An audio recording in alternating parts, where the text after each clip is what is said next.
భారతదేశానికి స్వాతంత్రం వచ్చి 80 సంవత్సరాలు గడుస్తున్నప్పటికీ భారతదేశానికి స్వాతంత్రం రాకముందే కార్మికుల హక్కుల కోసం పోరాడి తెచ్చుకున్నటువంటి చట్టాలను రద్దు చేసినటువంటి ఈ కేంద్ర ప్రభుత్వానికి వ్యతిరేకంగా మనం దేశవ్యాప్త సార్వత్రిక సమ్మెను ఈరోజు జరుపుతా ఉన్నాం షెల్లింగంపల్లి చందనగర్లో.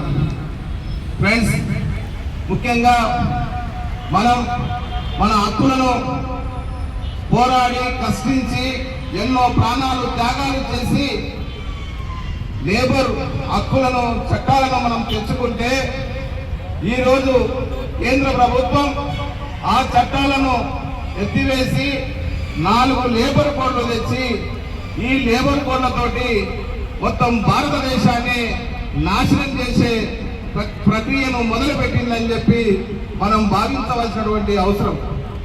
అంతేకాదు, నిన్న ఆక మొన్న మన భారతదేశాన్ని అమెరికా ముందలా తీసుకుపోయి వాళ్ళతోటి వాణిజ్య ఒప్పందాలు చేసుకున్నటువంటి సందర్భం. ఈరోజు నిజంగా అమెరికా తోటి దోస్తాను చేస్తే భారతదేశంలో ఉన్నటువంటి వ్యవసాయం చేస్తున్నటువంటి వ్యవసాయానికి సంబంధించినటువంటి పంటలకు సంబంధించినటువంటి వీటన్నిటిని నీరుగార్చేటువంటి సందర్భం వస్తూ ఉంది.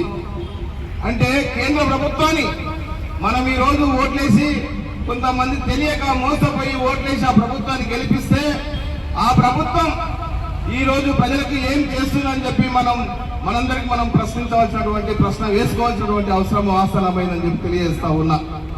అంతేకాదు, కేంద్ర ప్రభుత్వం ఏర్పడిన తర్వాత 12 సంవత్సరాలు గడుస్తున్నప్పటికీ ఈరోజు బిఎస్ఎన్ఎల్ అమ్ముకున్నాడు, రైల్వేలను అమ్ముకున్నాడు,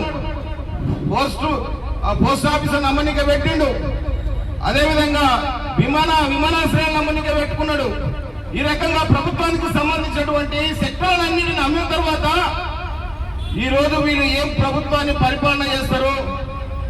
ఏ ప్రభుత్వం ఈ ఉండి ఏం చేయగలుగుతుంది?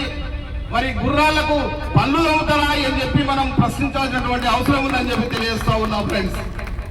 కాబట్టి పోరాడితే పోయేది ఏమి బానిస సంఖ్యలని చెప్పి మన హక్కుల కోసం మళ్ళా మనం తిరగబడవలసినటువంటి సమయం ఆసనమైంది.